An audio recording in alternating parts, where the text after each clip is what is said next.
We are Geekcentric, and you can be too.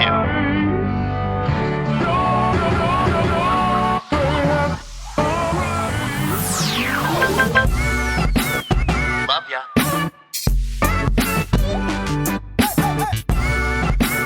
Get home safe, guys. Peace.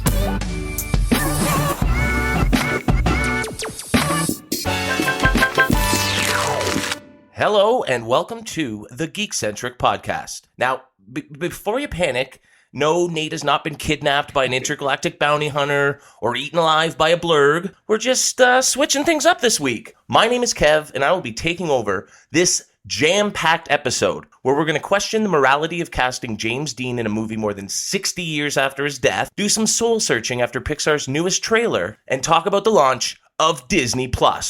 Specifically, our thoughts on the debut episode of The Mandalorian. But first, if you're joining us for the first time, this is a weekly show covering the world of film, television, gaming, toys and collectibles, and all things geek-centric. Joining me on the show, we have Jumpin' Jack J-Law. Yo, ready to jump. And we've also got the narcissistic nerf herder, Nate. I don't know about narcissistic, but I am a scruffy-looking nerf herder. I know, but scruffy-looking doesn't start with an N. And Kevin, I couldn't have said that intro better myself. Thank you so much for that. Hey, no, I'm very excited to be sitting in your chair here. You've kept it nice and warm for me, so that's good. I was going to say, I actually, my butt doesn't feel as comfortable in these ones. You definitely have the comfy chair. So. Yeah, for sure. I might need to upgrade you guys. I feel bad now.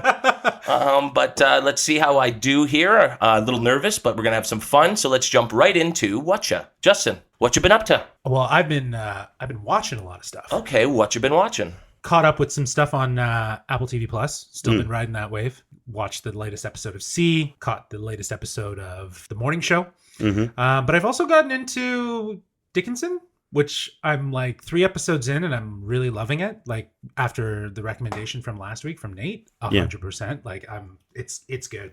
It's very good. And For All Mankind, I in the last podcast I was giving it a kind of like a meh. It's kind of slow. You were very on the fence. Yeah, it's gotten interesting. So I'm a little more intrigued now with where I've heard that one really does get better as you get through the first couple episodes and really into the meat of the story. Yeah, I'm actually like really invested in the characters. I was surprised. I didn't think that one was going to really do that. And see, obviously the world's expanding, but Morning Show's episode this episode 4. Literally the first 10 minutes of episode 4 are just jaw like below the ground. Yeah, that's pretty good. It was incredible.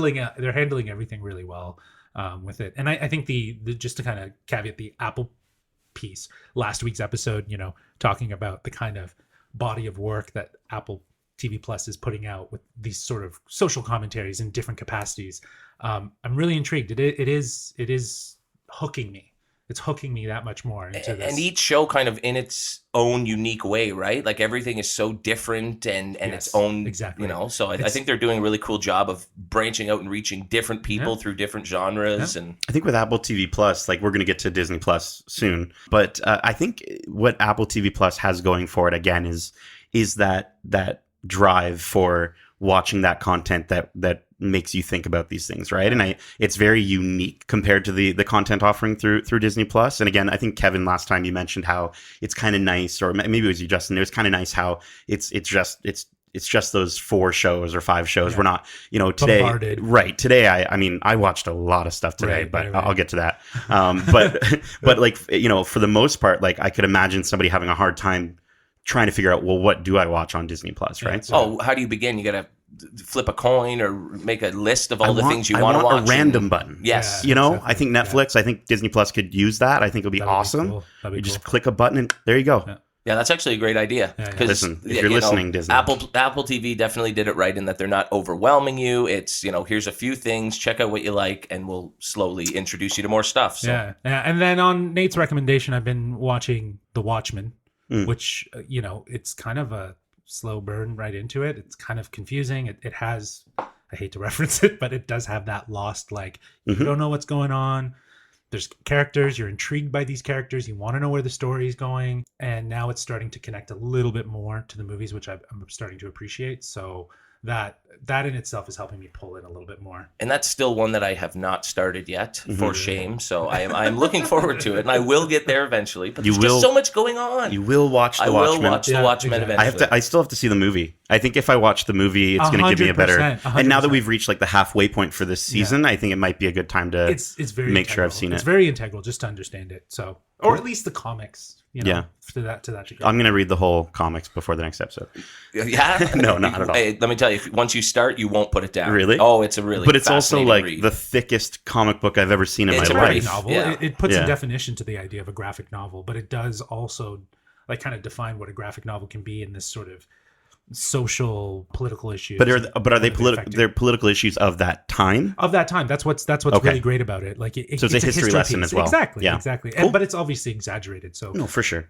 Well, and I think some of the themes in that are just as relevant today as they were then for a different reason. So there's certainly something to latch on there.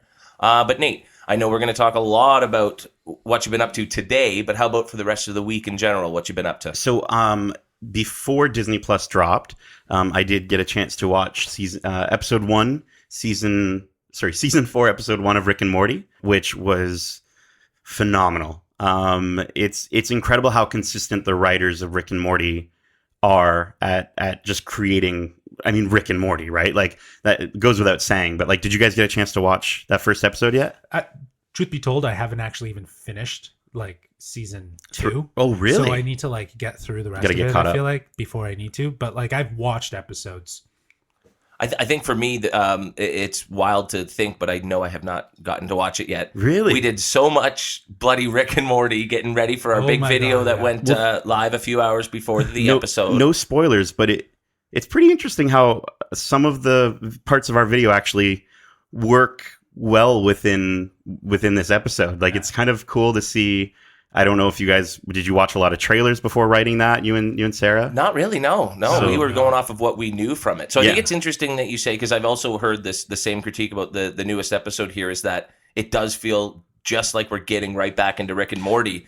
And so is that a testament to the writers being able to do that after such a long break, or is that long break been beneficial for them to really get the quality that we expect out of the writing from that show? I think it's both. Like, I think this episode was a little too comfortable, a little too safe. But it was exactly what fans needed after a long break. You almost needed that sort of light, just dipping your toes in the pool, and now let's get great. weird. Yeah, a great episode, but now like let's get weirder with it. Let's kind of, especially we've only got 4 more episodes before yet another break. So I'd love to see if they can stretch out a little bit more and do some things that might be a little bit more unfamiliar territory for them. I think that would be kind of cool to see if they're able to take that on. That last episode of this stretch is going to definitely be a hooker for the next. Well, I mean, there might be hookers involved. Rick does dabble in the prostitution arts, I think, at times. So sure, you know what get that robot back from season 1. That will get you from this season to the next. Yes, yeah. Other than that, I did watch the beginning of episode 2 of His Dark Materials before you guys, surprised me at my door this morning, or however long ago that was. And it was. It's cool. One thing I just want to quickly shout out. I noticed at the opening for that show, because I didn't really notice it the first time. It's very Game of Thrones. Like you can tell that they're fully taking their inspiration from that series, because like it literally has like the opening is moving through these like moving wooden pieces and stuff like that, and it's like, okay. I'm wondering if I get what you're doing. A marketing thing too, because like those sort of things are definitely decisive. Like they know what they're doing when they do something like that. But I think that might be smart. Because it's saying, hey, you like Game of Thrones, you like this too, because there is that void out there that that's not really being capitalized on right now since that show went off the air. So it makes sense. And Kevin, I would love to know, because I've watched everything now. What have you been watching? Yeah, I still am always amazed where you find the time to. I know. I was actually amazed. It's impressive. I was amazed at how much I was actually able to watch. Yeah, maybe I shouldn't be planning a wedding, because it is definitely getting in the way of me watching stuff. Just skip that part. Yeah, it's fine. No, let the wedding just figure it itself. Yeah, it's good enough for now. Whatever happens, happens. So oddly enough, I think I mentioned a few weeks ago that I was going back and watching Seinfeld. So I finally did finish that. Yeah. It was kind of my before going to sleep show.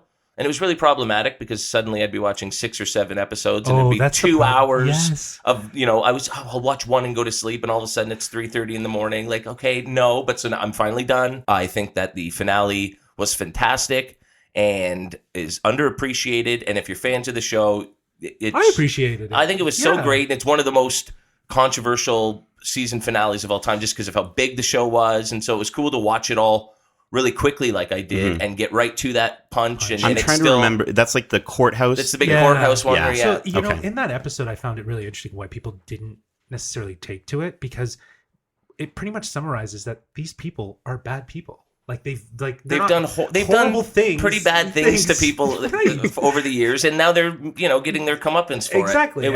It was kind of the perfect close. Exactly. And a show about nothing should just sort of end where they're sitting in jail talking about the second top button on a shirt, just like they did in the first in the one. very first episode, right? So it was a cool callback to that, and so yeah, I guess that's Watcha. Why don't we move into the news, guys?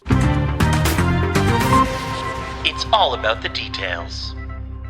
Okay, our first story comes from Dirk Libby over at Cinema Blend. Today we were treated to our first look at the completely redesigned Sonic the Hedgehog, following an uproar of backlash from fans who were not pleased with the character's original design. Libby breaks down all of the character's new aesthetics, which included his eyes, his hands, his teeth, and the general proportions of the furry speed demon. What do we think of the new Sonic, and are we more excited about the movie following these changes? To begin with, I wasn't even excited for this movie, but I did think that he looked weird. He did look weird. They added too much of like a human element, because I know they're trying his to teeth. Yeah, his teeth and his eyes. I found his eyes leaned too much towards like a human side, which made it really creepy. Even his fingers were like too long, Yeah, and everything about it just felt off. And He it looks did a lot better. He does look a lot better, I think. I actually thought this whole trailer was a lot better than the You first got one. some serious Sonic vibes when he's Yeah. running through the rings, And the music choice was so much better, right? Yeah. Like supersonic. Like I just thought the whole, like, especially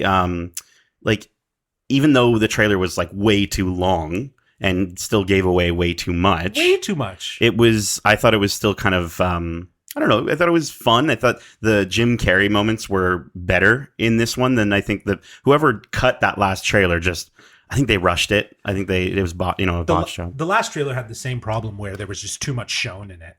I don't know. It's just a testament right now to how movies are marketed when it shows that the studio doesn't have faith in the movie actually being able to pull on a return. So they just overhype it. Now, but wouldn't you argue that they clearly have faith in this movie to have done all the work that they just did to redesign it? Well, or is this like a desperate move? Maybe a little both? Indeed. I appreciated though that they added that line. I don't know if the line was in the original movie or not, but in the trailer, and it might not even be in the movie, but in the trailer, he says, "I'm a little ball of energy in an extremely handsome package," like that kind of wink and nod to say, like, "Hey, like we did it. We got Sonic That's looking certainly right." one thing I think is anybody who did complain about this better go and buy a ticket. Well, you owe the studio No, I that know. much And to that's- go and see the movie. that's the thing, though. If this still bombs, I'm going to feel bad because we won't.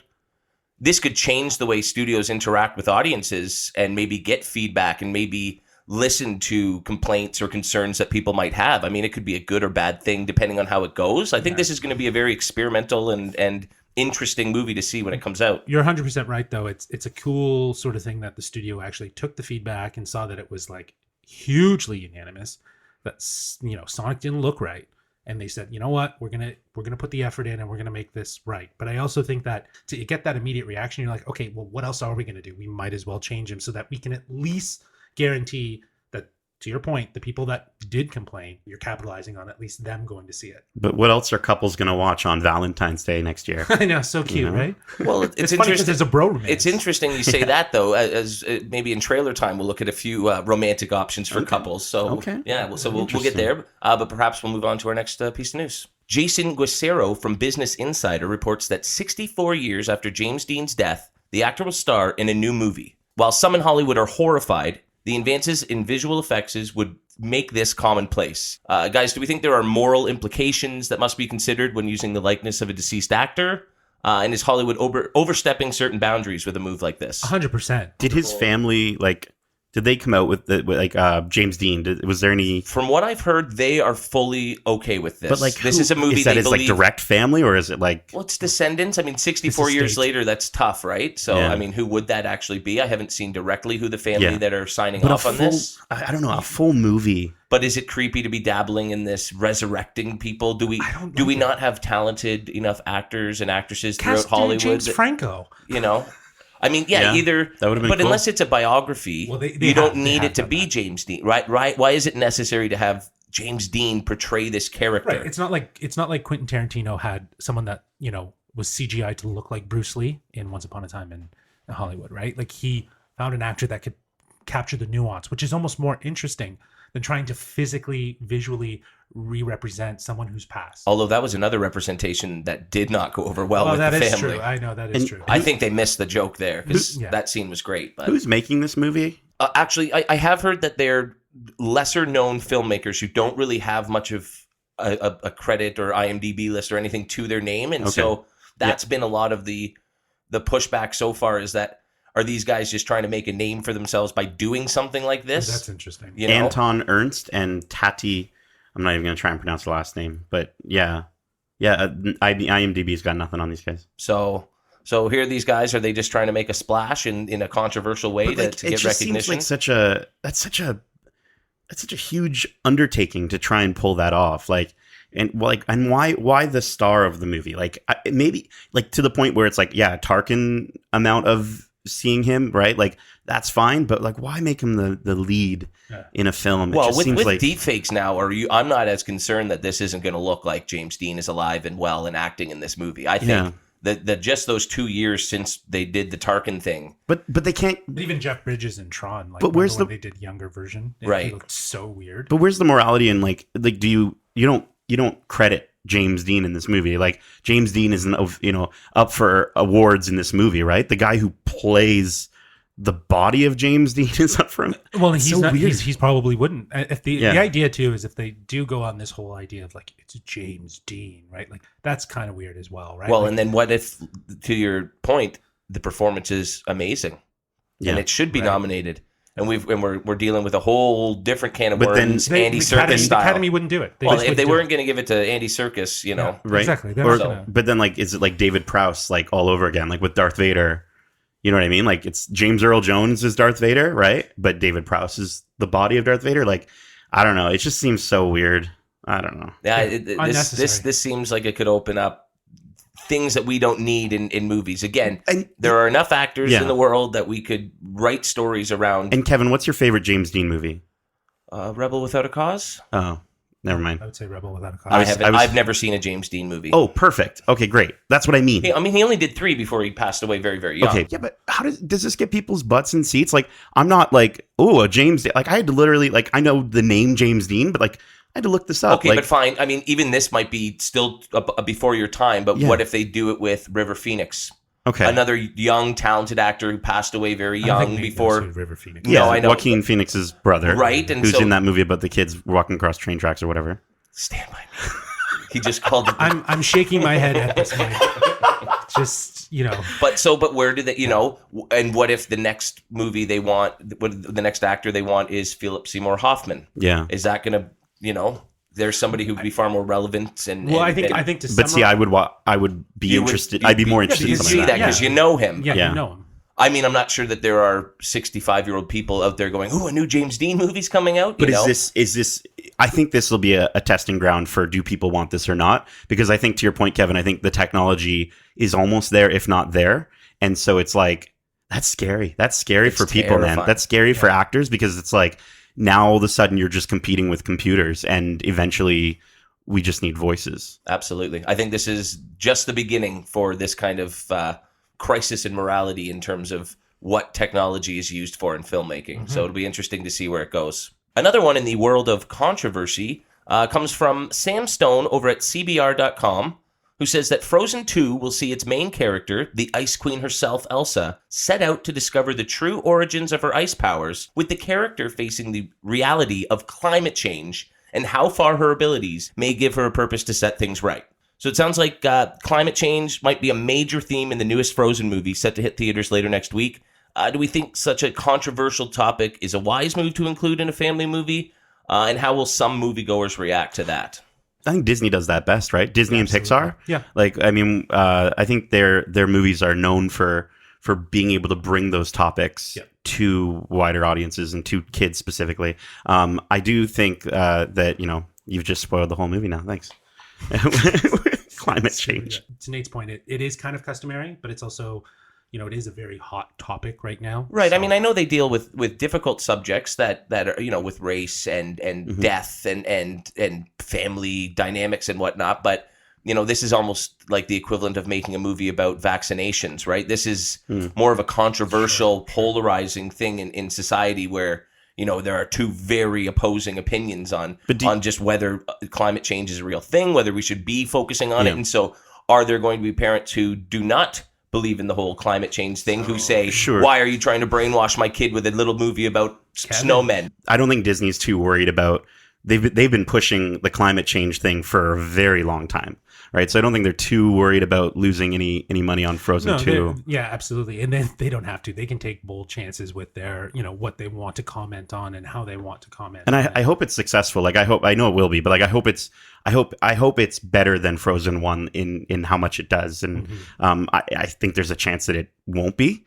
Just because it is a sequel, all sequels have that, right? But I think it would be cool if this was one where we could confidently say, like, yes, this sequel is better than the first one, especially if it is pushing that kind of message, so that we can kind of get more topics like this raised up. Again, we've just been talking about Apple TV Plus and just how conversation starters, right? And how they start conversations about things that we should be talking about. So I think that would be cool if Disney can do that as well with some of these animated films. And I think, to Nate's point, like, we've talked offline about this, where, it's the audience that watched Frozen is now so much older. Yeah. And they're ready to expand on the story needs and the to kind depth. of expand It's grown up. and grow with them, right? So that audience needs to be recaptured while also capturing a new audience. So awesome. I also think this is a wonderful time to mention that you should keep an eye on the channel next week if you're fans of Frozen, because we might just have a little something up our magical sleeves. Oh, yeah. Oh, I just got chills. But until then, we'll let it go and move on to our next topic. Smooth. Oh, man, love is an open door. Okay, that didn't work. All right. And finally, while Last Jedi remains the most controversial entry in all of the Star Wars cinematic universe... You mean the best one? Sorry, go ahead. Depending on who you ask, absolutely. Corey Chickzola from Cinema Blend reports that Episode 8 will have a significant influence on Episode 9. Chickzola quotes director J.J. Abrams of saying that in Episode 7, I was adhering to a kind of approach that felt right for Star Wars in my head, but that after seeing the risks Rian Johnson took with Episode 8, I found myself doing things that I'm not sure I would have been as daring to do in Episode 7. Yes. Yeah. So what do we think this means tonally and story-wise for Episode 9? And given our different levels of appreciation for Last Jedi, is this a good thing or not? This is a great thing. Well, I think we touched on this in our podcast when we broke it down, the trailer. And we talked about briefly, like, how JJ was very much inspired by how Rian Johnson took a different approach aesthetically and tonally with the Star Wars movie. And I think 100% I'm down for him to do that. But I just don't think the story was there for Episode 8. And JJ has a good sense of how to navigate a narrative like that. But I think, and we're going to be talking about The Mandalorian later, but I think I love just seeing risks being taken with these franchises that are so old that we know these stories inside and out. So getting a chance to, like, hearing him say that, I'm just like, if I wasn't anticipating this movie enough, like, I'm so stoked for that. I definitely thought, based on what we've talked about in podcasts past, this seems like the perfect sort of quote. And I think one of the problems with Episode 7 is that he didn't take enough chances with the story. Right, exactly. Whereas in Episode 8, Johnson might have taken a few too many chances and risks with the tone and the feeling of a Star Wars film. So if JJ can sort of keep that Star Wars nostalgic feel and also take some chances, if there's, if he's able to blend it, this could be just movie magic. I remember when, like, just probably 4 or 5 months ago, I did a rewatch of all the movies. Well, just the two, actually. Sorry, on probably like Star Wars Day. Actually, I think I watched 7 and 8 back to back, and what stood out to me is how much 7 aesthetically just looked like A New Hope, like just through the lens, and The Last Jedi just took different choices with the way it visually framed things up and how it, composed its image and stuff like that. There was a traditional feel to JJ's style in Force Awakens that Rian Johnson kind of just took his own interpretation with and went a different direction, which I think is great. So I'm so happy that JJ's at least inspired to try something different rather than just kind of trying to keep it very familiar. He's already done that. Yeah. Now he can be different. Yeah, and he's blending it. He's blending it, taking a balance. All right, I think it's like the Force itself. Oh. Balance. Very nice. One must have. And we only have 5 weeks to wait and see just what they all have in store for us. That marathon is going to be insane. Well, there was a lot of controversy in the news there, so why don't we go to something maybe we'll all be able to agree on a little bit more, and we'll head on down to trailer time. It's trailer time!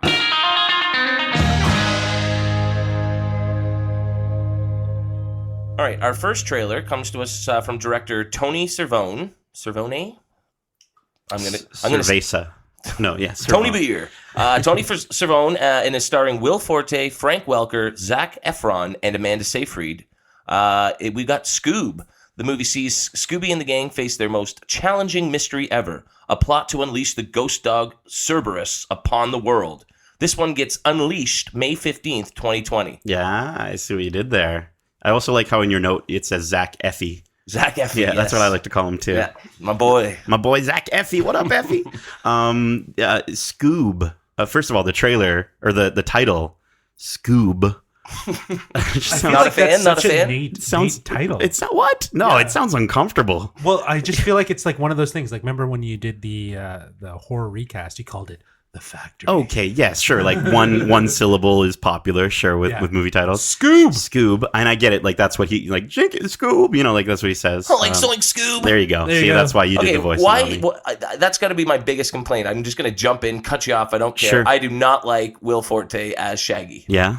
It didn't sound enough like him at all, I thought. Yeah, it was. I feel like they softened the voices for both, though.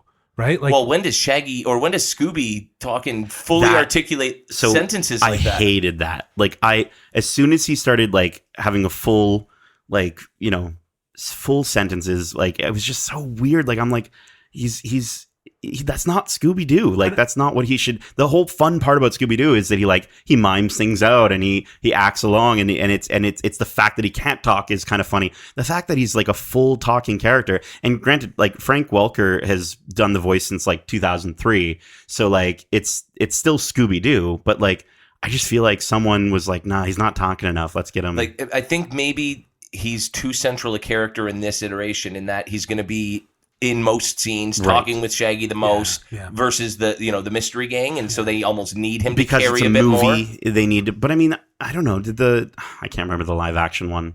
Did he talk a lot in that one? No, but that you also have 4 young stars carrying the picture, and Scooby was a fun tag along. Exactly. Well, but I think to Nate's point, the appeal to Scooby-Doo from the cartoons and other iterations is that he doesn't talk. It almost seems like it's something that Shaggy just kind of hears and interacts with. It's the fun part. You know what I mean? Like they have a personal relationship, and it maybe they play that up. Kind of like a Stewie in Family Guy, where like some characters can hear him, but not everybody can really understand him. But maybe what we're seeing is more the interactions between Shaggy and him because he's having that dialogue because he's This movie will be on Netflix in like a week after it's been released. Like it's I don't really, you're not. Yeah, I'm definitely wasn't like I wasn't asking for a Scooby-Doo movie, but I know that who was.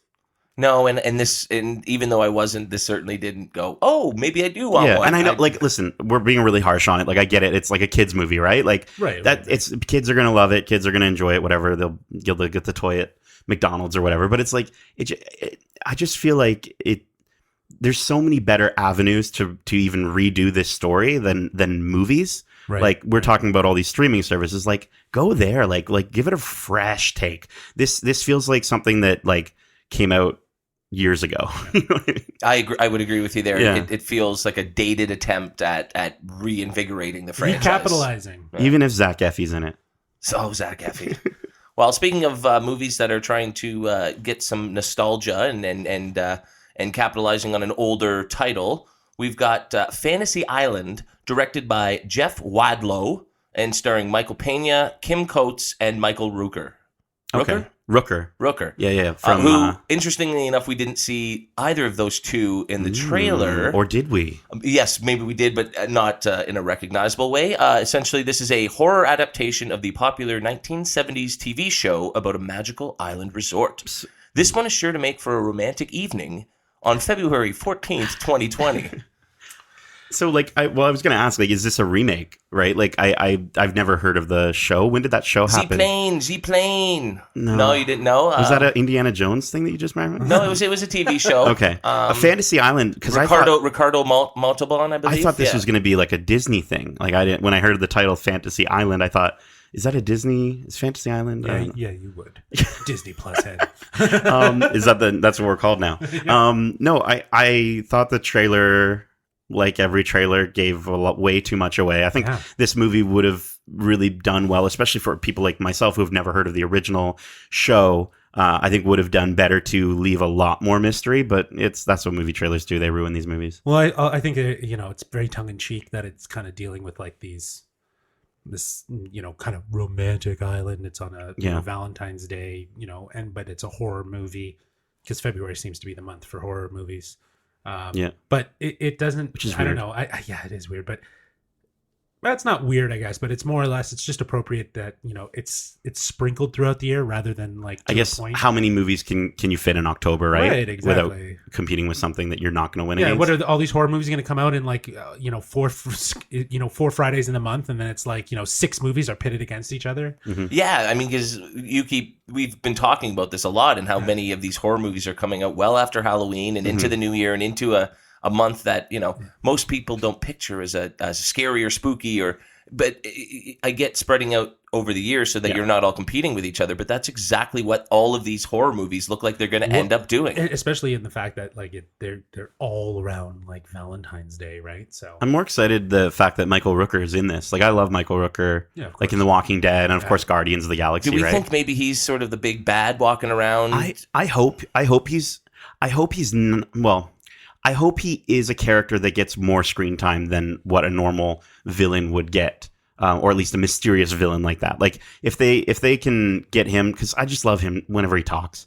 Like he's just like most charming, funny. He would certainly be wasted if he isn't in a speaking role. Yeah, if he's got like a mask on the whole time and it's just his bod, like it'd just be a big waste. Kim Coates is an actor who I really appreciate in a similar way. So I would be interested to see what kind of role he's got here. Yeah, what has he been in? I'd say most famously he was in Sons of Anarchy. Oh, okay. Cool. Yes, and then that's kind of an interesting dynamic then with Rooker. Yes, like they're very similar, like gritty character actors. Cool. Yeah, so. Okay. But speaking of movies coming out in February with a horror theme, we've also got coming out the week after, or 2 weeks later on February 28th, Invisible Man, directed by Lee Whannell and starring Elizabeth Moss and Oliver Jackson Cohen. This is a new take on the H.G. Wells novel. Essentially, we get main character Cecilia's abusive ex. He takes his own life and leaves her a fortune. However, she suspects that might not be the truth as haunting events begin to happen to her, and no one believes her. So, guys, is this one we want to check out, or I'm going to be, I'll be invisible in the theater, and that I will not be there for this one. Yeah, I love Elizabeth Moss. Like she's in The Handmaid's Tale, and she's just incredible in that. So to see her play a character, because in The Handmaid's Tale, they play a little bit of that duality with her character in terms of like, does she kind of break at one point? But in this, she's going full crazy, suspicious crazy. So I think she's just got those eyes for it. Yeah, and I think it's going to be. I think she's going to be a really cool fit for that role. But I think the writing around her in this movie is going to be disappointing. Visually, it looked really interesting, but up to the end of that trailer, I was just like, oh, okay. I might check this out. But then they showed all this stuff at the end, and it's like, yeah, there were some very... Don't watch the trailer if you want to watch this movie. Yeah, because there is a character who looks like he's going to be integral as a pretty primary side character, and it looks like he gets shot in the head. Yeah. No, but that's what I mean, right? Like they've in the last seconds of that trailer, it just went and gave you. It was like the last like 2.5 seconds that they literally just flash, and you're like, that was so unnecessary. Like we didn't need this. I was already in at that point, and then yeah, that's ridiculous. I've got to say, this is a little disappointing. I don't know about you guys, but I was looking forward to there being the Universal Monsters universe. Well, is this part of that? Is this? I think that's dead in the water, right? But is this also? Is this still the Invisible Man? What would have still been Universal? a character in that? But is this Universal doing this movie? I'm not sure. We can definitely look that up. It's Blumhouse. Blumhouse, right? But Blumhouse was behind Get Out. Get Out was a big success for Universal, so I bet you there's a partnership. they work there. well there. Yeah, and most movies have multiple Right. production houses Yeah. and in charge of it. But I do not. It is Universal. Yeah. Right, but I don't think it's going to be part of No, an no. overall Yeah, universe Kevin's right. as the second movie next to Right. What was it? The Last Mummy. year's The Mummy, right? Yeah. Well, because they were gonna go dark universe, and that's dead in the water. Yes. But they still have those properties, and they still want to do things. But with so them. what we're going to get is individual standalone films Yeah. that don't connect. that don't connect and get worse in quality as we go through. But I think- The Mummy was okay. This looks significantly worse. The Mummy was. But again, bad. you got these big studios trying to say like, oh, look what Marvel's doing. Like we should try that, and DC couldn't do it, and Universal can't do it. Like I don't know. It just feels like no one else can. But that would have been so different than another superhero universe. Right. Yeah, but Like, I think it's The just, potential there could have been really cool. Imagine a horror-based Yeah. connected universe. You know, but that they- could have been really cool. They fall flat. It's almost as if they lack soul. Oh, that's an interesting take, because the next trailer we're going to look at certainly didn't lack any soul. This one is from Pixar. What's it called? Well, it's called Soul. Oh, So directed by Pete Docter and Kemp Powers, and starring Jamie Foxx, Tina Fey, and with an appearance from Pixar mainstay John Ratzenberger. yeah. This one features a musician who has lost his passion for music and is transported out of his body and must find his way back with the help of an infant soul learning about herself. This one is set to make us all weep and cry uncontrollably on June 19th, 2020. I'm already crying. Yeah, Nate's gonna be bringing like a big box of tissue and just sitting there instead of popcorn. It'll just be tissue. Well, and so is this going to be, this generation's Ghost Dad, where the character passes away and is Oh, communicating? Interesting. See, Interesting. I had it pegged from watching the trailer. I had it pegged as like almost the other Pixar movies, like Inside Out meets Finding Nemo. You know what I mean? Like maybe they're trying to get him back to his body, and then like the Tina Fey character is kind of like a Dory. Like you already get that from the vibe of this trailer when absolutely. you meet her. But this, I mean, I'm just so happy that this is kind of restoring my faith after seeing their few trailers of Onward. Like just the look of this just feels more classic Pixar. Absolutely. But it did still feel very Inside Out, like just the whole look of it. It'll be interesting to see how they if they're able to differentiate that enough from Inside Out. I don't think their intention is to differentiate it. I think it's to kind of draw on a theme, because I did. Do you think they're in the same universe? I think so. I think that they're also. I think it's Interesting. it's kind of it's connected. I didn't get a chance to look at it, but I think maybe I would be interested to see if the writers or the director did come directly. Well, from Pete Inside Docter. Out. Yeah, Pete Docter directed Inside Out. Right, and what about the And writers? Soul. Oh, I don't know about the writers. Okay. Yeah, but like just in terms of like again that overall direction, that overall feeling. Yeah, and I think they did a lot with Inside Out that was successful. It really had people kind of looking inward. Mhm. So the writers? It's Pete Docter, Mike Jones, and Kemp Powers. So Pete Docter obviously, Directed Inside Out. yes. But so Mike Jones has done work on Incredibles 2 and Okay. Toy Story 4 and Coco. Yep. So you got definitely Coco Yeah, vibes, Coco Soul. vibes. Yeah, absolutely. Absolutely. But if it's Jamie Foxx, like I'm so excited to see what the soundtrack's going to be for this movie. Like in a year where we're getting Frozen 2, and obviously there's going to be huge expectations on what that soundtrack is going to be like. It'll be cool to, or I guess no, it'll be the year after Frozen. Frozen 2 is coming out this year, right? yes. Okay, cool. So like, just after Frozen 2 though, as like kind of the next animated thing that we see from the Disney universe. I think it'll be cool to hear that soundtrack from Jamie Foxx. Yeah, and while the Soul central music. theme won't be about the music, I think this will be their chance to look at jazz music and soul music that'd be in so a fun cool. Pixar way, right? Yeah. It's very much like to Nate's point. It has a lot of the, themes and the aesthetic of a Pixar movie, the formula, if you will, of a Pixar movie. So it'll be interesting to see how they kind of move from inside out into this sort of new story about something inside and in you, and something very, very integral to all of us, having a soul. So I think it's going to touch on some stuff that's going to kind of, again, generate some talk with audiences. Where do we go when we die? How do you answer when you guys don't have kids? I have 4, and one of them recently asked. No, but for those parents who have ever had to answer that question, where do you go when you die? That's going to be interesting to see how they tackle that and still stay. I think that's maybe even more than climate change, a more divisive topic. I already see the sad part being that the infant child is a soul that won't be able to come back, but he will be able to. Yeah, what's the Jeez. terribly sad part of Inside Out? The what's the character's name? Oh, right. It's been so long since I've seen it. Bing Bong. Don't bring up Bing Bong. Yeah, right? Jeez. Yeah. So what? Like that character and Bing Bong are gonna meet and they're gonna hang out. No, I just think maybe this is another Bing Bong to your that point, though, she waves to him goodbye from the dark abyss at the end. I can't do No, but to Nate's point, there's always going to be that thing that's going to really make you cry, really make you think. I hope so. The other option too is that he sacrifices himself so that the infant one could then pass. There we go. I don't think it's a good Pixar. But as long as she plays piano. Yeah. But one thing that didn't make us cry is the launch of Disney Plus, which we will now talk about in our topic of the show.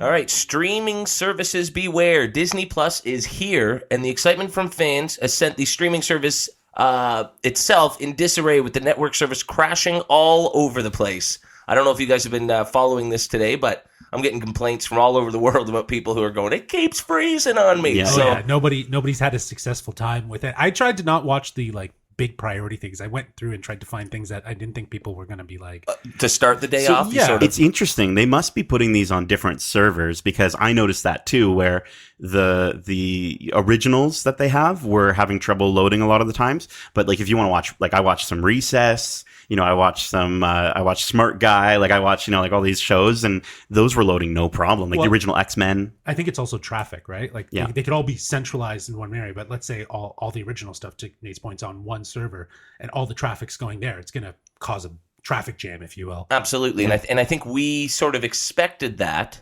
which is why we patiently waited a few hours after launch, so that we were able to get a nice, consistent stream of the show that I think we can all agree we were looking forward to the most. And not just from the launch of Disney Plus itself, but with Apple TV Plus last week, and just about anything in the world of pop culture fandom. This was what we were looking forward to the most. And of course, I'm talking about The Mandalorian.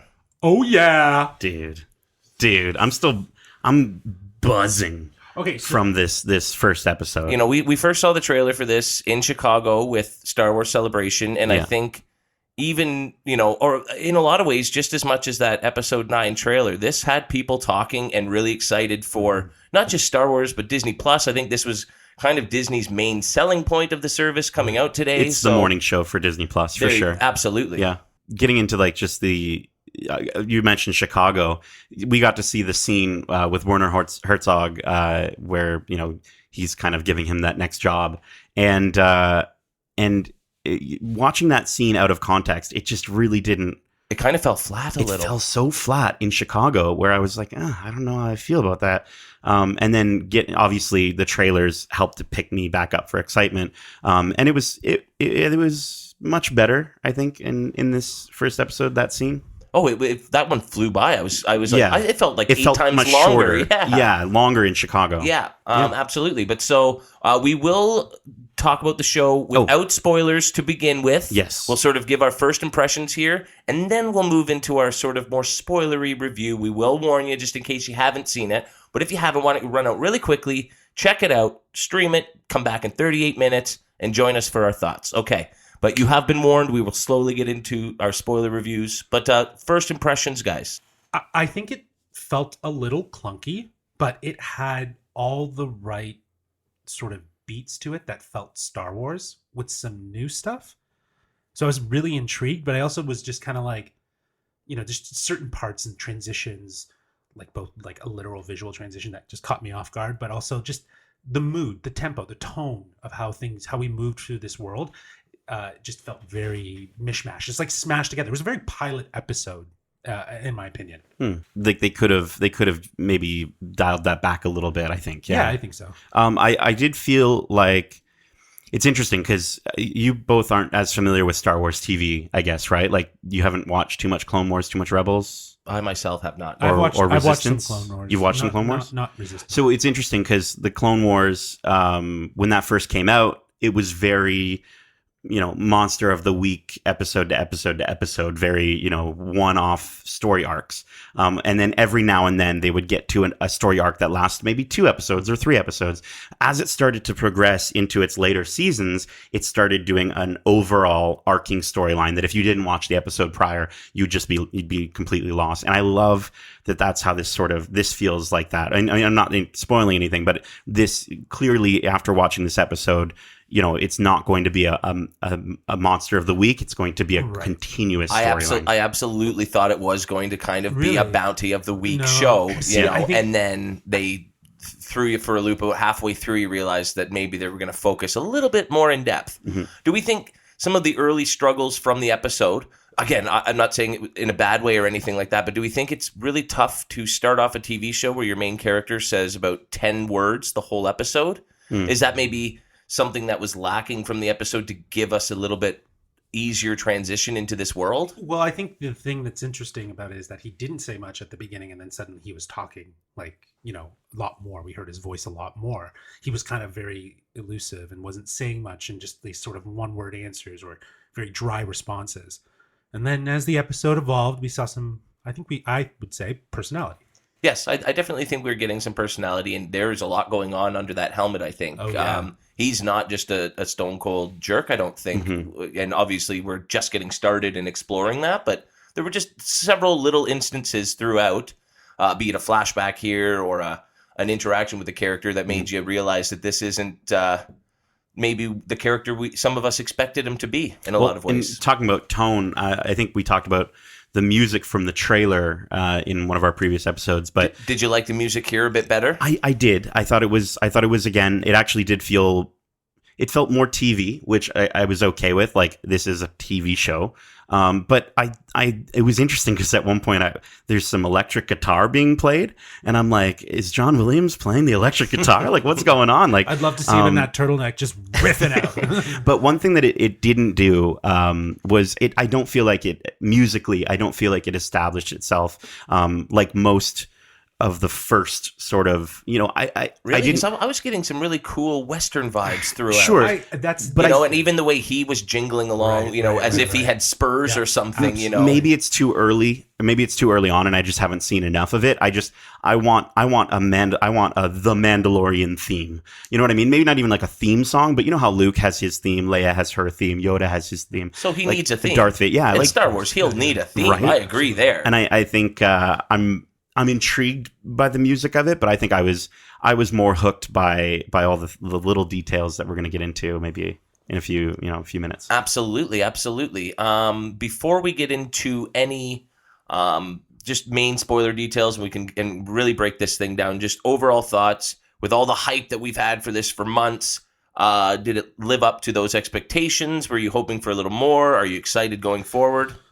I'm surprised at how short it was. That first thing. I was expecting at least like an hour or an hour and 10 just to kind of really introduce you, because especially for how clunky that I thought it felt with like sort of 2 tones to it, it kind of felt very compressed, and it was like, But maybe they're banking on the fact that we're getting another episode in 2 or 3 days. We're going to get our second look at this, and this is a TV show, not a movie. So we're keeping it to, regular dramas are 42 minutes. Their release schedule is weekly. We get one on Friday, and then it's weekly from there. So we get episode 2 on this Friday. Yes. Why do I feel like it's a Friday today? I don't know why. It feels like a Friday, weird. right? Yeah. Okay. So we're getting another episode in just a few days. So maybe they were banking on that, not needing it to be so long because it's going to still be fresh in our heads in just a couple days. But in that case, too, if it is like a part 1, part 2, why not just put them both back to back, right? Like, I kind of like the idea of how Apple approached it, where they did like, here's a 3-episode primer, and now we're going to start going weekly. We got you hooked. right? And you could have done it with Star Wars, and people would have been all over Sure, that. but you got to admit that the hook at the end of this episode is a bigger hook, arguably, than right. anything Apple TV. Plus, if people can't even load the service today, I mean, maybe it's maybe for the it's better giving that, them a chance. you know. Sure. Yeah. Yeah. It's like a test for them as well, right? So I think it'll be a lot easier to sort of break down what we liked and what we were a little confused about, perhaps, and just everything about it if we go into full spoiler mode. Spoiler mode. You know, and, Block your ears. It's gonna be horrible for the listener. and I think the best place to start is the hook at the end of that episode. Oh, do we start there? Or do we build up to it? Let's build up to it. Well, what were some of those little details you mentioned, Nate, that you liked throughout the episode? Sure. The opening with the helmets and the little Star Wars logo. Did you Okay, catch yeah, that? Oh, that was so cool. Yeah, let's I start. really- Let's yeah. start there because I think What'd you call it again? What would you call that? it's an intro. It's a title slate. Okay. Title Yeah, slate. so it's like almost like a production. So, title but is slate. that now what they use? Well, that's what for I'm wondering. these shows? Like, so the thing is that because they're going to be in the Star Wars universe, I love that they kind of open with these, lights, flickering on top of these different helmets, the helmets that we've all recognized. It was And then it cool. ends with just Star Wars. It's like you are in a Star Wars production. It's their version of the Marvel yeah, logo, exactly. right? Because I think Exactly. the Lucasfilm logo for a lot of people, yes, we know, right? But they're trying to cater to the next generation of Star Wars. Well, also So them changing that up a little bit, they still had the Lucasfilm logo in there, I think, yes, right? yeah. But then oh, did they? I didn't catch that. I'm pretty sure they did. Okay, well, Yeah. we'll have to take a look. We'd have to. I mean, we're going to be definitely watching it confirm. again and again. Yeah, absolutely. I'll be watching it at least 2 more times before Friday. But yeah, that little intro tag, I think it'll be. I mean, they put that before Obi-Wan, right? Well, that's what I mean. Like Yeah. we might start seeing this. That's Because awesome. If you guys noticed, I don't know when it does get to the actual title of the show, it just says The Mandalorian. Mhm. It's not Star Wars, The Mandalorian, like all the marketing has been doing. Right. The Or Star like Wars a is Star set Wars up- story. Right. Yeah. Exactly. The Star Wars piece was set up right from the get go. We're in the world, and then we see him and Mandalorian. Right. So I loved how they've kind of created a visual establishment of how we're getting into the Star Wars world. And is it maybe just for Disney Plus shows, Yeah, I think you or keep would the we see this Lucasfilm. before episode Well, 9? who knows? I guess we'll Maybe have we to won't wait and see. Maybe we won't see it before episode 9, but maybe moving forward, as they take Star Wars in a new direction, both in the cinematic universe and on Disney Plus. This is almost that first step. maybe Interesting. But it was definitely really cool.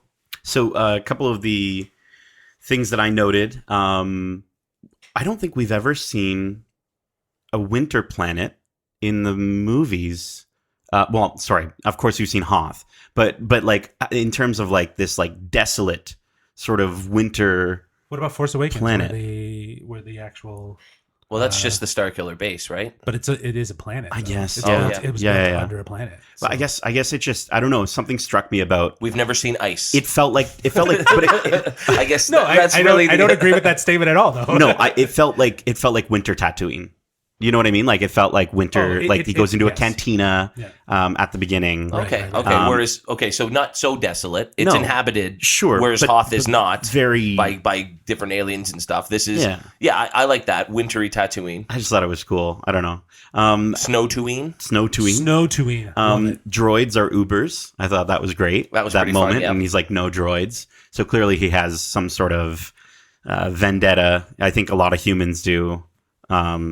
Yeah. Well, he doesn't trust droids clearly. But then he clearly trusted. Well, I think that's kind of the nice part about it is when he does meet IG-11 and they start fighting. He's like, you're not as bad as I seem, or something like that. and Right. I could really use your help right now. Right. Yeah, exactly. Yeah. The thing that I really enjoyed is how they established the timeline through the dialogue. I thought it was so smart for them to just say, like, have that one blue alien is like, oh, I love your ship, man. It's like pre-Empire, like they clearly are establishing that as Well, and then there's the when it takes currency place. exchange, and he says, these the empire's gone. These credits are no Absolutely. good, right? So you sort of Those establish that small timeline. nods really. Because I was help. wondering if it was going to be, 5 years after the crumble of the Right, empire at the right. beginning, if we were going Yeah. to get some sort of text on the screen, right. and we really didn't. No, So- I liked how they kind of just dropped you into it.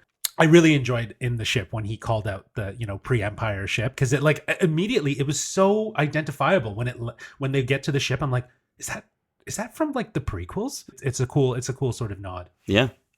They referenced just a few things they also referenced that I just want to bring up. They referenced Life Day. which is from Yes, the yes. Christmas special. which is great. Yeah. Because his his look and his aesthetic with his gun is also that's what Boba Fett used in the Christmas special, right? The animated part of it. So it was so cool to see this guy. Like, I'm hoping to get back for Life Day with my family, and it was just so good.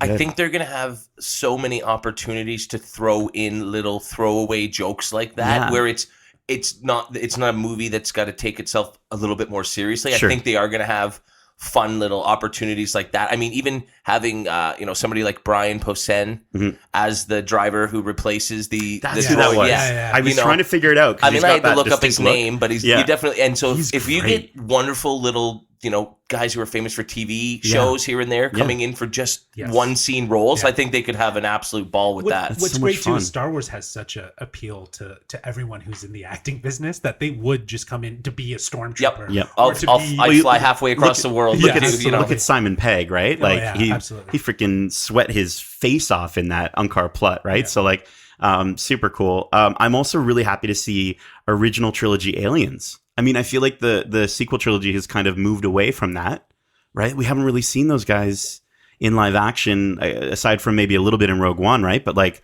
seeing Rhodians, Ithorians, Trandoshans, Jawas, the Kowakian monkey lizard being roasted over a spit, like that was awesome. And I think that's integral to establish ourselves as being in the Outer Rim, and being these characters are the ones who are that scum and villainy that Obi-Wan referred to way back in the day, right? We are going to be dealing with those sort of less noble and prestigious aliens, perhaps. Yeah. And I think what's really cool too is just the idea that when we were in Chicago and Favreau did the panel, he did mention the inspiration kind of spreading from all of it, and to see in this one episode all the little nods to different things from prequels, from the original trilogy, be more the centerpiece than technically things from the new trilogy. I love that. I think it just helps bring in this timeline that much more. Yeah, I think it's cool that again, these one-off lines are recanonizing, if you will, some of the stuff from the Legends books. That, I mean, I've never really read the books, but I've heard of a lot of the lore from them, and kind of how they continued Luke's story and how they did all this other stuff. So to hear about like that one line, I think Nick Nolte's character Quill, the Ugnaught, I think he references at one point, he's like, you Mandalorians were famous for riding mythosaurs. And mythosaur has literally just been something we've only ever heard of. It's the symbol that is like the Mandalorian symbol, right? Okay, very cool. So to hear that they're now like saying like, cool, that's no longer just a name of a thing that you're reading on a Wikipedia page. It's actually in canon. Like, that's so cool to me. Like, I'm blown away by how willing they are to. They're doing exactly what I want. They're making it weird. They're pulling in weird stuff. And it was funny because in one of the opening scenes, you see him walking, and you got that ball eye thing that comes out. It's like from Jabba's palace. Palace, right? But then you see a gonk droid like walking him through the hallway. And I was thinking in that moment, I'm like, you know what? If this was brand new and nobody had ever seen this before, how ridiculous does this all look, to the average going audience? So it's like, it's just cool that we can see all this and think it's so epic. You should take that time machine that you have back to 1977 and watch Star Wars, because it was the exact same thing.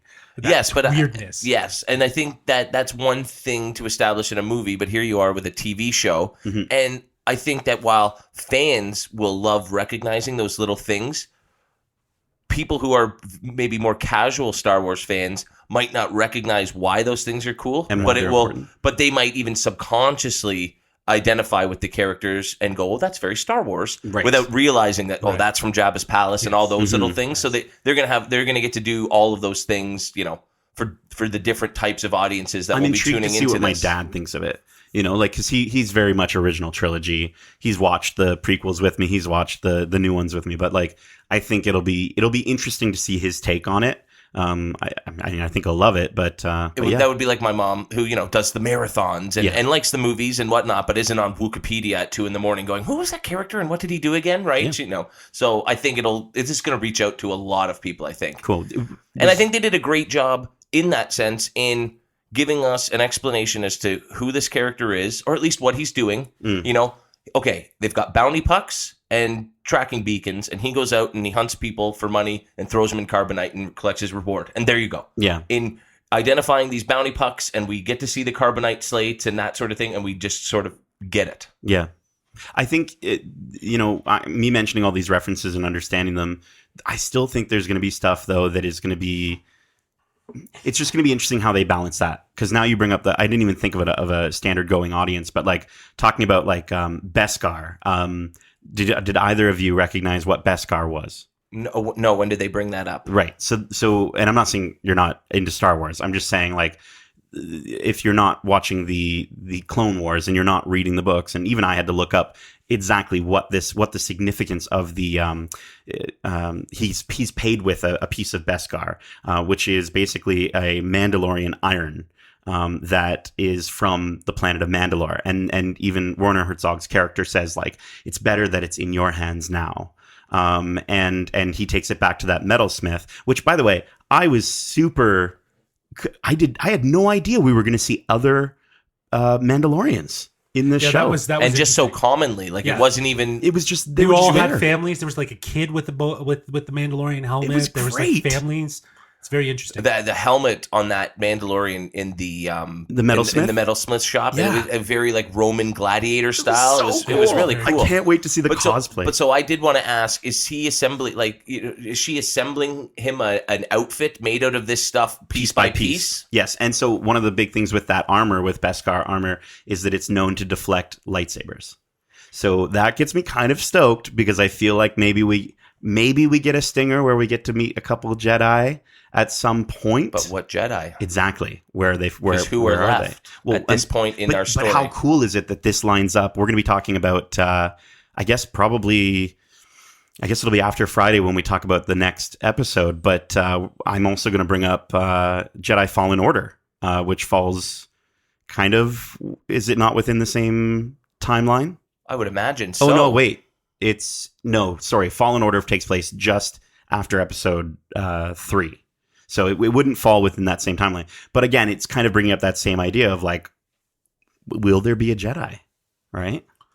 Yeah, I think the consensus here with what they're doing is steer clear of Jedis. Like, I'm Jedis, perfectly fine if they stay away from the Force and Jedis in general, and let's see the other inhabitants of this enormous galaxy. Exactly. You know? And that's what the focus should be for this. We don't need to bring in Jedis. Like, if you want mythology and sort of the mystical stuff, I think you, like you mentioned earlier with the Mythosaur and what, like, let's get into the Mandalorian stuff. That's far more interesting. You know, if I'm ever going to see a character from that original trilogy, it's not a Jedi that I want to see eventually. Yeah. You know, Okay.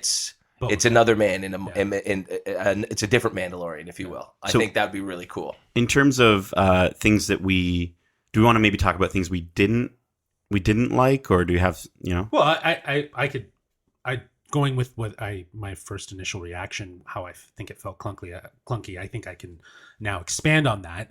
The first part of the episode, probably the first 15 minutes, I would say, felt very much like a very cowboy western Star Wars bounty hunter movie or show. It had those elements. It was very, slow pace. It was very, mysterious. There was a bit of darkness. It's gritty. It felt Guy gets chopped in half. Yeah, and seedy, like that underworld. Like, you're just intrigued by it. And then he obviously meets up with IG-11, and we get a really cool. And I loved it. Old Western gunfight. Like, they were literally shooting guys off the roof like in an old Western, But what stood out to me was that sort of comedic banter. And that goes back to what I was saying before, where the first part of the episode, he was very reserved. He didn't say much unless he really had to in those, like, interactions where he's getting new business, if you will. And, with the metalsmith. But it was so funny in that sequence with IG-11, how he was, like, bantering, and they had, like, he suddenly started showing personality. It was almost very jarring to see, like, that. I'm interested. Jarring. Sorry, I couldn't resist. I don't want to say that it's a negative. I just think that, again, going back to the idea that it felt like two different kinds of episodes. But I wonder if together. now that you know what to expect, because that was a big thing, not knowing what to expect. I wonder if knowing what to expect and going back and watching again, if it won't feel a bit more like it was a progressive, cohesive sort of. Even now, you're just saying, like, Western. And my initial experience with the blurg scene, like when he gets attacked by those blurgs, I thought that was super cool. But then the moment that Quill picks him up and he's kind of almost like wrangling a blurg, I don't know. I didn't really. It was just something that I felt in the moment would work better in an animated form, in a slightly more. It just felt a little bit too immature for what they were going for. And that whole scene almost felt way too rushed. Yeah. Right? He lands on the planet. Unneeded. He gets attacked, which made him look weak. Yes. He got outsmarted by these stupid things and was literally going to die if it weren't for the help of this other character. Yeah. And then 4 minutes later, they've ridden off. They're on the mission. He doesn't care what the mission is. I'm going to help you. Right. They drop him off, and the scene's over, and the character's And gone. so I think that's what you meant by clunky. Yeah, it just that was very like just serviceable to the story. You could have added 5 minutes to that scene, expanded on the character, Of why. Quill. Yes. Yeah. Why he was there, why he was so willing to just instantly help this Mandalorian. Because he was fascinated by him, clearly. His little monologue at the end, I think, could have been expanded into more rather than trying to ride the blur. And I think they could have done it without giving away the big twist at the end and why they were there and what was going on. But yeah, I just felt that scene was really rushed. That was like 4 minutes long between getting attacked, getting saved, learning how to ride, riding, and moving on. And again, this is why I think that this episode could have been a little bit longer. Yeah. And it afforded us to at least flush out some of this, and so that it felt a little bit more transitional and not so rushed and smashed together. Just to really close out that point, I think it almost made the scene feel unnecessary, even though it was quite integral, I think, to the development of the story and where it ended up going. So that would probably be my least favorite part of it all. Mm-hmm. I think we can all agree that was the kind of the weak part. It was almost like, wow, we'd really like to work with Nick Nolte, but only for 5 minutes. Yeah, it was very underwhelming. And are we gonna see? This is the other thing too, though. And we'll get to the big reveal. But with his character, is it? We talked about Monster of the Week. Is this going to be, yes, a through line with the Mandalorian and with maybe Werner Herzog's character, but then maybe these side characters are, one and dones for this, at least this first season? I don't think we're going to see him. We don't see Quill again. I don't think we'll see Quill again. He's on that, again, with the reveal coming. Just makes me so sad. Something tells me the reveal is where this story is going to go. Yeah. And so instead of just being a show about a bounty hunter collecting bounties, I think it will have far more to do with what happens at the end of the episode and where that goes. So can we get into it? Yeah. Yoda's back, right? See, not quite. No, well, he used de-aging technology. It's all the rage now. No, that's not Yoda. Can we just quickly, before we get into even further, IG-11? I thought was great. I did think it wasn't the Taika Waititi that I was expecting, though. Oh, but it was so Taika still. Yeah. And he was so he was saying standard. So well. He was saying standd droid lines, And he still but had his it was accent. still amazing and funny. I loved, though, because when I saw IG-11, IG-88, I was always confused seeing IG-88 and thinking, there's no way that robot can fight. How does that work? And He's then just technology allowed them to CGI him into a badass killing machine. Death machine. It was great. Oh, cool. When he's spinning around and everything. I hope he comes back. Oh, sorry. We'll get to that. The Mandalorian, I thought, finally shows us his gusto. His gusto. Yeah. Right? I was Jumps waiting. I on was that. like, this guy hasn't really done anything Yeah. yet. And then he jumps on the big cannon gun, So knocks good. him off in a really cool scene. Yeah, it kills all the bad guys, and they make their way towards this bounty, Mm-hmm. and they approach a Tracker's small gonna- little pod. pod. And that And- pod, if I remember correctly, it looked, and this, I don't know, it looked a little Camino-ian. Didn't you think it was a little? Didn't you think That's it looked interesting. Didn't I you do think it looked now. a little bit right? I do It looked now. a little bit. Looked a little bit too clean. It was very white. So But maybe in which that's case, where this maybe story Yoda is back. That's actually very interesting. So they open it up, and you see two green ears, and then it's a little baby, whatever Yoda is, Yoda which we don't know yet. The Yoda species is just known in right. all Star in Legends, Wars. they sort of went into it, but that's been wiped. Yep, in canon, it's Yoda's species. That's Wow. all we know. Wow, It's I was so very interesting, and I think even just Nate bringing up the fact that pod is Camino, that makes perfect sense. That'd be very He interesting. was there. He was on the planet in yeah. episode 2. He does go to he goes to Camino to Right. So to maybe get they the- got a piece of to his oversee. DNA then. yep. Very interesting. There's our I hope theory. there's a way to explain that without having to give us a really big lucid flashback or something Yeah. like that to really explain it. If you know, It'll be interesting. I think the weird part though is this is all taking place before episode 7, so it's just, I guess the it's kind of, for me, it also might have that Rogue One effect of like, well, where did these characters go? Like if they're not impactful enough.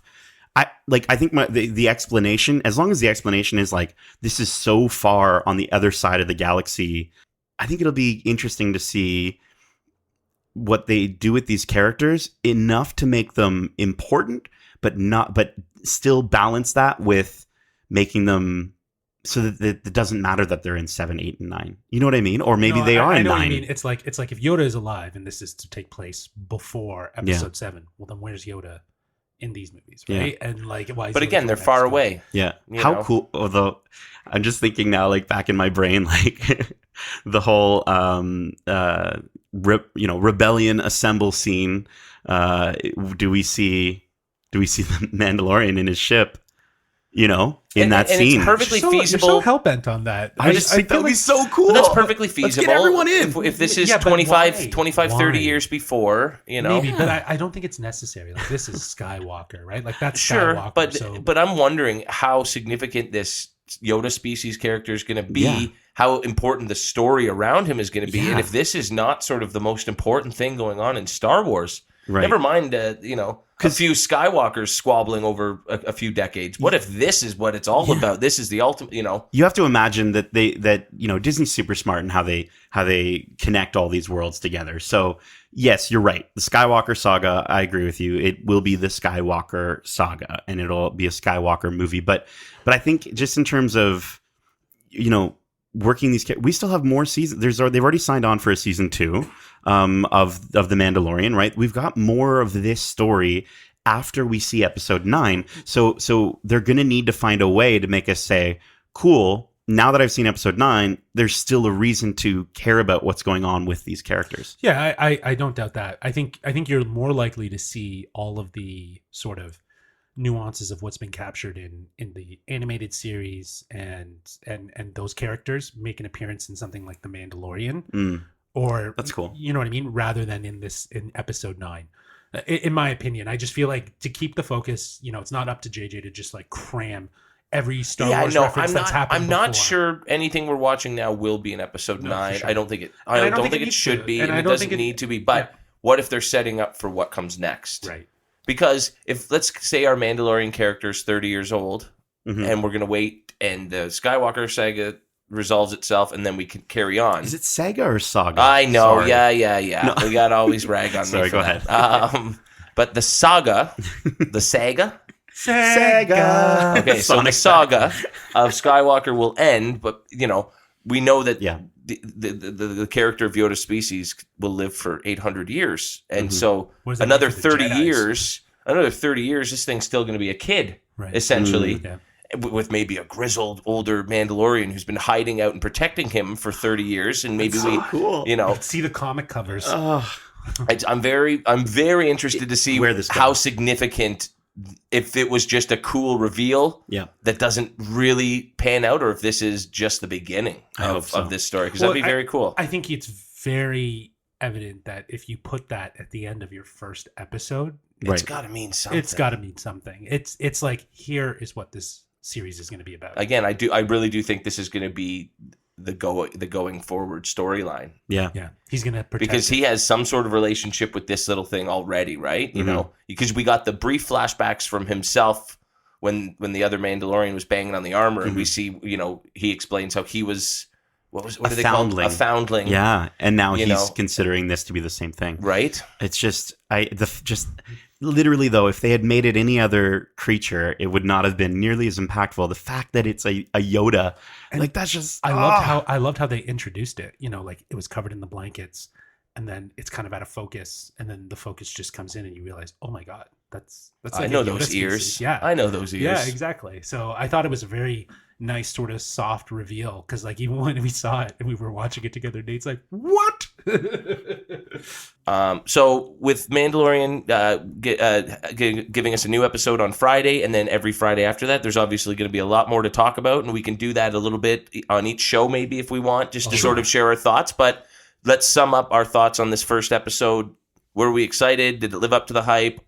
Everything. Yeah. So for me, this first go, unlike other Star Wars things that I've enjoyed, this didn't exceed my expectations, but it did meet them, which I'm happy about. Like I the ending probably for me, the twist at the end pushed me over the edge of excitement for where this story goes, and these conversations we're having are making me more excited about than the actual first half of that episode. So I would give this first episode, I would give it 8 mythosaurs out of 10. To Nate's point, I think the conversation that the episode kind of sparks is what I love about Star Wars. I love watching the stuff and digesting this new universe or aspects of this universe that we're so familiar with. But it's the conversations that happen after that I'm really loving, and I always have. So I think, to Nate's point, I kind of feel the exact same way. It didn't necessarily exceed my expectations. Mm-hmm. It met my expectations. I have a little problems with the story structure, but I'd give it a solid 7 mythosaurs out of 10. Yeah, very nice. I think for a first episode, it did a great job of sort of establishing the world that we're in, the character we're going to be dealing with. I can't wait to get to know him more, really specifically. And I think the show did a great job of making me go, I could get into this and see where it goes. But that ending really just launched that into a whole new stratosphere of, I'm glad that they're not giving us all of this in one big, sort of dump, because I think, isn't that what they call it? They dump. Yeah. Big dump. I think it's good that they're not giving it to us all at once, because I think we would have instantly gone next episode, clicked into it, and not gotten a few days to sort of really go, wow, what a cool twist. That was awesome. But we only have to wait 2 or 3 more days until the next episode. Yeah. So I look forward to that and can't wait to see where they're going with this. How many mythosaurs out of 10? I will give this a solid 8.1 out of 10. 8.1 mythosaurs out of 10. So I don't know what happened to the one mythosaur, that there's only 0.1 of them left. Yeah, the 0.1 must be like its tail. It's the one that's like the skeleton, Okay. But there was also so much more that came our way from Disney Plus. So why don't we kind of quickly talk about that? Because unlike Apple Plus with 3 shows and a few episodes of each, this was 50 or 60 years of Disney goodness thrown at us all at once. We're getting vault stuff. We're getting old TV shows. We're getting, originals, original series. Just boom, boom, boom, boom, boom. What are some of the things we're excited to explore as we go forward here? Well, do we have? I guess this can be a 4-hour podcast, right? Are we okay if I go on for another 3? I think we can handle. 3 hours, I'm going to wrangle you in like a mythosaur here, and why don't we or really? A blurg? Yes. Why do we go on the sentiment of, encouraging our listeners to check out some of the because stuff Justin, that we've if I'm enjoyed. not mistaken, you haven't had a chance to get into any of the content yet, right? Not the original stuff, but I actually started getting into like old cartoons. Cool. Okay. So I'm definitely a fan. Like I watched the first episode of the old Spider-Man from the 90s. Ooh. Loved that. There's like show. 5 different Spider-Man I know. shows. There's so many different. Is that Spider-Man Yeah, on there? Because yeah. it was fun to see that the X-Men cartoon was Yeah, there. So same Nate and I generation. watched the first episode of that. Yeah. But so the Spider-Man one is Yep. there, which is a better show in my opinion, or different at least. Yep. I think I might have gravitated more towards that one growing up, so that'll be fun to check out. But man, Darkwing Duck, Goof Troop, Gargoyles. Gargoyles. Yeah. Like all of the stuff, like as a child, I absolutely loved and would. So do you think going forward, that's what you're going to really sink your teeth into first? Well, I know the original content. There's some stuff that I know Nathaniel here will get into, but there's some stuff on the original content side. 150% I want to watch as soon as I can. I've my main goal today was to really just kind of get a taste of it. All of the Simpsons, my God, Yeah. all when I went to 30 the- seasons. Yeah, when I went to the 30. season thing and I was like scrolling, it's like, whoa. Yeah, it goes yeah. forever. So like That's just well over 600 episodes right there. right, Yes. and like just to have access to all of that, it's awesome. It's so good. It's what I've always I'm sitting there. I want to watch an episode. I think of some Simpsons. people around the world are going to get fired over the next couple of weeks because this is going to be an addiction. They're just going to get sucked in down a I've already vortex. had like 6 people message me like, I'm not leaving my house. Yeah, absolutely. Can it snow more, Yeah, please? people are randomly going to be sick a lot over the next few Yeah. days. Yeah, it's a I snow think. day. Yeah. I'm just going to. Yeah, it's too dangerous to go to work. I can't, absolutely. can't do it. I'll just But there's so much that is, as you described, a very large dump of content accessible to us. So it's very interesting. I'm trying to just watch, because I know the system was probably going to be overloaded and there were going to be these little like hiccups, if you will. I've kind of eased myself into it. I haven't like just done a full dive, but the first thing I want to watch is Behind the Imagineers. And so now, Nate, I know you have been watching and watching and watching stuff all day since they went live. Yeah. 6 a.m. Yeah. Okay. So which is awesome. I woke up at 6. I wasn't able to fall back asleep, and I just literally was like, I'll just see if it's there, and it worked flawlessly. That'd be I a great downloaded time to do it. 6 a.m. fantastic. Eastern Nobody Standard. Nobody knew it was there because I think. And most people would be sleeping. I was up too, though. Yeah. I think a lot of people were like expecting 9, right? So I got in there. Everything loaded perfectly. The first thing I tapped on was Steamboat Willie, because it's one of those things where, that's like one of the original Mickey cartoons for anyone who doesn't know that. But no, I tapped on that because it's one of those things that I've never seen the whole thing. It was just I've seen like that one moment, right, where he's whistling on the boat and turns the wheel, and that's about it. So I watched that. Really interesting. It doesn't hold up as far as its timing, like its timeliness. It's classic. It's cool to see where Mickey came from. But yeah, check it out. There's just some weird things with animals in that one. Yeah. So I think the first thing that anyone should watch. Definitely watch one of your favorite childhood things, but if you've got an hour to spare, hop into the Imagineering story. This is narrated by Angela Bassett, and if you're a fan of Disney, like you have to watch this docuseries. I'm so excited for it. I'm very, very excited for that one. It's so cool. Like I just even What's the title? So it's called The Imagineering Story. Okay, cool. Yeah. I thought it was Behind the Imagineers. Yeah, it is, right? But like it's just so cool. Like just even the little details. So for those who don't know, like Disneyland opened July 17th, 1955. And in 2 months they got their 1,000,000th visitor. And this is after like critics were like panning the park like it's terrible, it's never going to do well. And I love like seeing, because you know Disney, right? Disney is so perfect now, right? But seeing the beginnings of it and seeing where they started from and seeing them list off all the different cracks in the in the pavement, so to speak, right? Just wait till you hear some of the things they talk about on opening day, and it's gonna be like it blows your mind. We get without spoiling anything really, we do get a tour of inside the Matterhorn from the guy who designed it. That's very cool. Which is really, really awesome. And I'm not going to spoil it, but there's a very touching moment that brought a tear to my eye with that. So it's amazing to see how every detail of that physical space goes towards telling stories. Every color, every texture, smell, even down to like the minute details of how the architecture is laid out. Yeah, it's an experience. But it tells a narrative. Yeah, no, it tells a story. I love that Disney's looking inward Yeah. for creating some of this content, and to do something like this is absolutely amazing, just to give you the insight as to like the craft, the care, the ability of looking at each person that gets on that ride or experiences that ride, how they interact with it. It's such there's a passion there, there's a love there that each person kind of devotes. So to see that, to hear about what this is all about, is like phew. I'm really excited because I know Walt died pretty early into the realization of all of these things. It was just before World was he never being got taken to off the ground. experience Disney World, Yeah. but that was him taking Disneyland and going, but what if I literally made this world instead of just one park? And what he did do before he went was set up a team and a vision for that team. Yep. To bring all of these things he thought of that most people would have said that's not possible. They've brought that vision of his to life. And they still are taking ideas that he had 50 years ago and making them a reality now. And so I think it's going to be pretty incredible to see the behind the scenes stories of what these people do to bring a one of a kind experience to life. Yeah. And say what you will about Walt Disney, but but it just gives you such a greater appreciation for that. So yeah, definitely check it out. There is a whole tour dedicated to that sort of thing, but this is kind of a less expensive way to enjoy that. I also checked out The World According to Jeff Goldblum. I'm excited for this one It's as well. so good. You've made that sound great too. So I'll just give you my very mini review. So it's Jeff Goldblum. In the first episode, he takes a deep dive into the world that like I've often thought about as a collector, which is sneaker culture.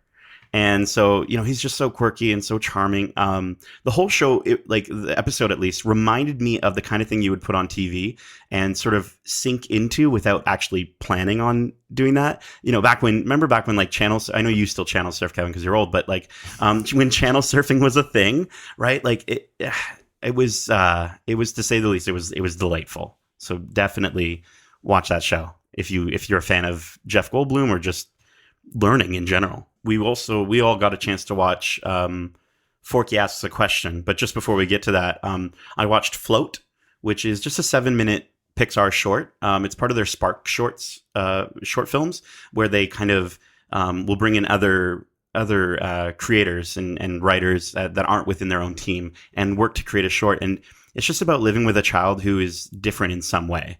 It made me cry. And it works on so many levels to kind of explore, that topic that everyone probably goes through these days, which just what it's like to have someone in your family who doesn't fit the world around them, right? And how to embrace that difference. Oh man, that'd be such a great opportunity for Geekcentric to do a Disney short with them. That'd be awesome. Well, what's interesting that you say that, because Forky Asked a Question kind of reminded me of something we would do. No, that's what I thought. That's what we're always trying to do, is make our content reflect whatever it is we're paying tribute to. And Toy Story's been doing these little short films forever. Right. Ever since the first Toy Story, they've been releasing these little short films. And ours very much was intended to be a little 4 or 5 minute short film.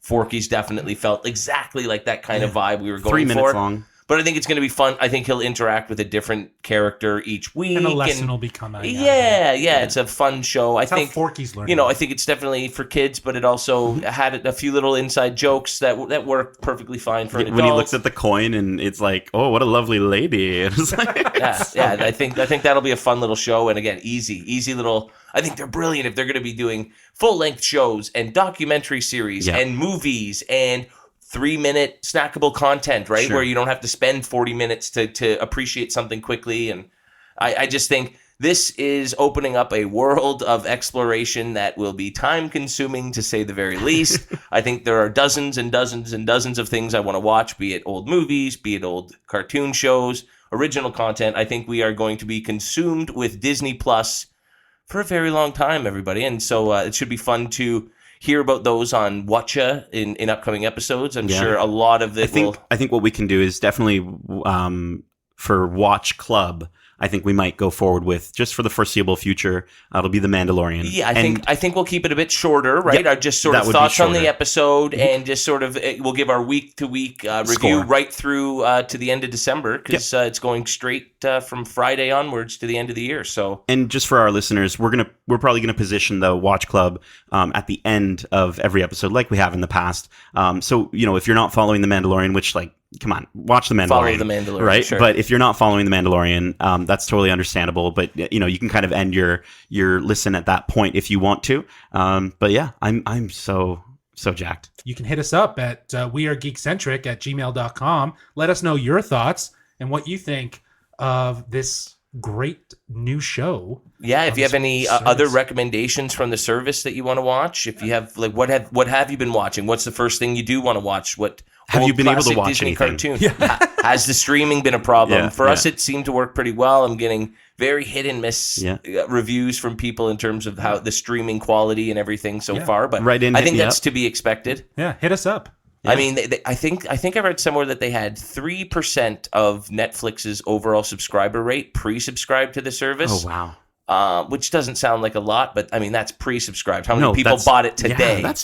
Yeah, so I think and they said I think they've released statements apologizing, saying we are overwhelmed. So even Disney is getting more traction and more hits and more everything than they were expecting. So, but they've got shows lined up on this service for the next few years already. So I think we're just getting started on the original content and everything that's going to be up there. So it should be I can't wait to see Yoda grow up. Yes, but until then, we will save our thoughts and everything until the next episode.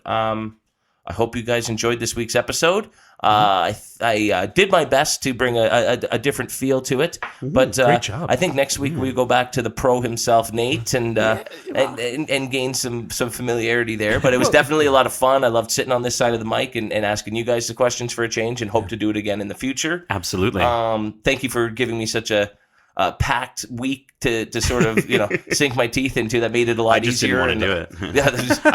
Yeah, he's been too busy watching. I wanted to stuff spend for the all day last few watching. days. Yeah, that was my plan all along. But until next week, we are Geekcentric, and you can be too, which means you can check us out on YouTube at youtube.com/Geekcentric. Follow us on Twitter at GeekcentricYT, and follow us on Instagram at We Are Geekcentric. Justin, Nate, thank you so much for joining me for today's episode. Thank you. May the force be with you. All right, and as we say, Love ya. Peace. get home safe, guys.